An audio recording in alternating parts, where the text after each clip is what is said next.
It was one of those blistering hot afternoons in Willow Creek, the kind where the sun feels like it's personally out to get you. I remember thinking how a simple errand could turn into absolute chaos. That's exactly what happened to Emily Thompson, a sweet young mom who'd just moved into the neighborhood with her little girl, Lily. She'd pulled up her old Toyota by the community mailboxes like she did every Wednesday, engine off, windows cracked just enough. Lily, an adorable 3-year-old with curly hair and a stuffed bunny she never let go of, was buckled in the back, chattering away about feeding the squirrels in the park. Across the street, lurking behind her immaculate rose bushes, was Barbara Jenkins, the HOA enforcer who'd made it her life's mission to rule Oak Lane like some petty queen. That day, she decided Emily's quick stop was the hill she was going to die on, or worse, make someone else suffer for. Barbara had been stewing for months. She was in her mid-50s, divorced twice, clinging to her HOA presidency like it was the only power she had left after her real estate side gig dried up. Emily, well, she was everything Barbara wasn't: young, vibrant, always waving hello with a genuine smile that made the other neighbors actually like her. This ate at Barbara's ego, made her feel like her iron-fisted rules were slipping away because folks preferred Emily's easygoing vibe over her constant nitpicking about lawn heights or trash bin placements. When Barbara stormed over, heels clacking like warning shots, her face all twisted up in self-righteous fury, she barked at Emily, "You can't park here. This is pedestrian access only. Section 3.1.4 of the bylaws. I've got photos of you doing this for weeks. You think you're special?" Emily blinked, caught off guard, holding her stack of mail, bills, junk, a card from her grandma. She said softly, trying to keep it calm for Lily's sake, "I'm sorry, ma'am. I was just grabbing the mail. I'll move right now." But Barbara wasn't having it, her voice rising like a siren. "Oh, no. You don't get to just scoot off. You newcomers waltz in here, ignore the standards I fought to uphold." "Well, not today, missy." The argument heated up fast, neighbors peeking out from porches, Mr. Patel pausing his hedge trimming, old Mrs. Lee with her phone ready. Emily glanced back at the car where Lily was watching wide-eyed, starting to fidget in the heat that was pushing 95 degrees. The inside was turning into an oven quicker than you'd think.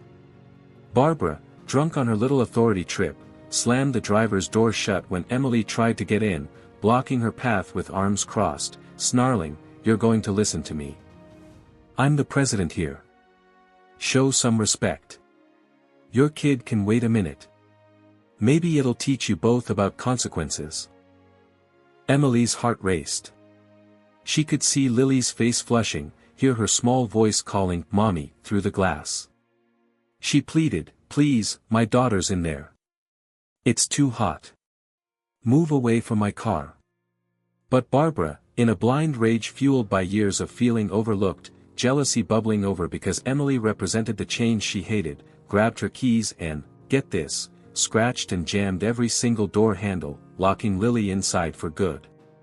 Stepping back with a smug grin like she'd won some twisted game, she said, "There, now think about following rules next time.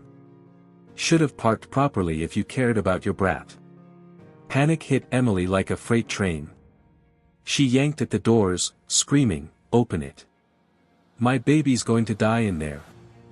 Lily's cries grew frantic, her tiny hands pressing against the window, sweat beading on her forehead as the car turned into a death trap.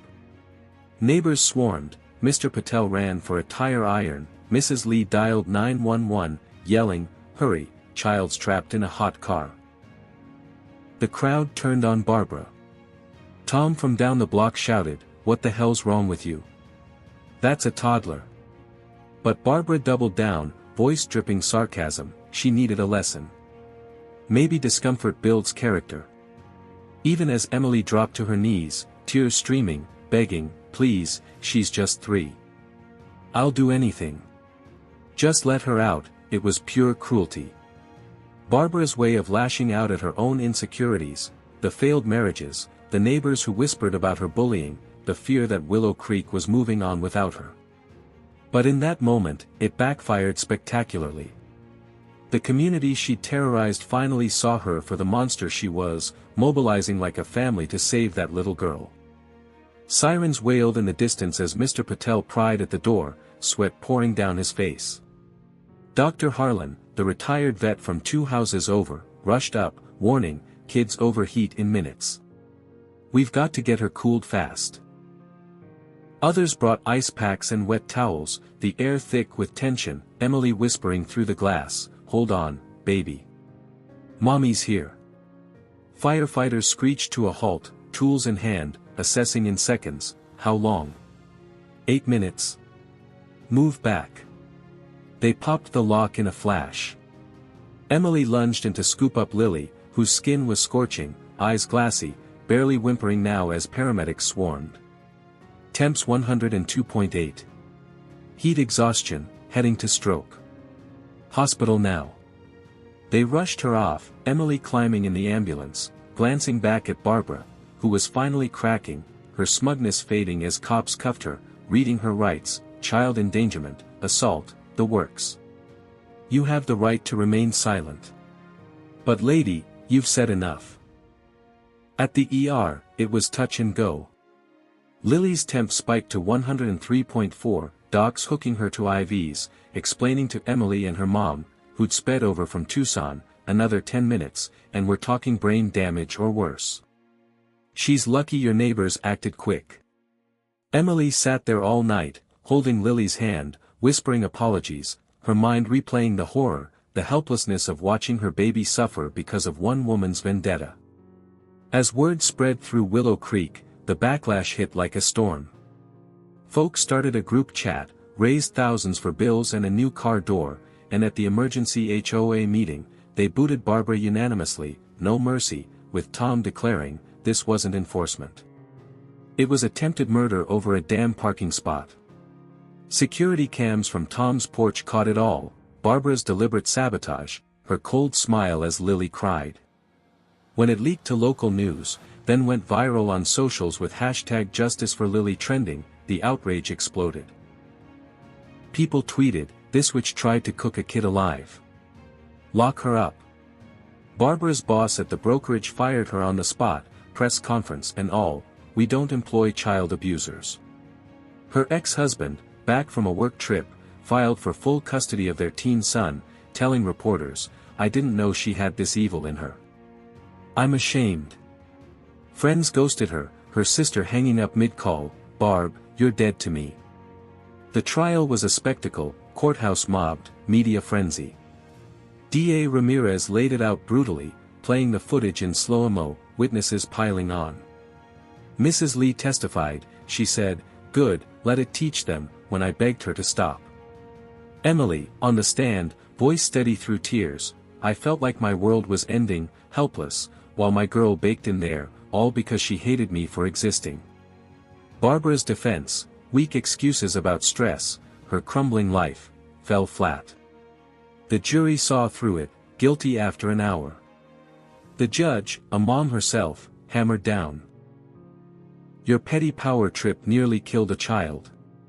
5 years prison, restitution, counseling, and may you rot reflecting on the monster you became." Emily walked out feeling a mix of vindication and sorrow, the trauma lingering in Lily's nightmares, her clinginess around strangers. But therapy helped, community fundraisers covered it all, even a celeb author penning a book for Lily about brave kids overcoming bullies. Years on, Lily's thriving, 6 now, poster kid for a national safety campaign, her smile on billboards saying, "Protect every child." Barbara? Prison wasn't kind. Isolated after inmates heard her story, house foreclosed, life in ruins, finally breaking down watching that ad from her cell, realizing her 5-minute tantrum cost everything. It changed Emily too.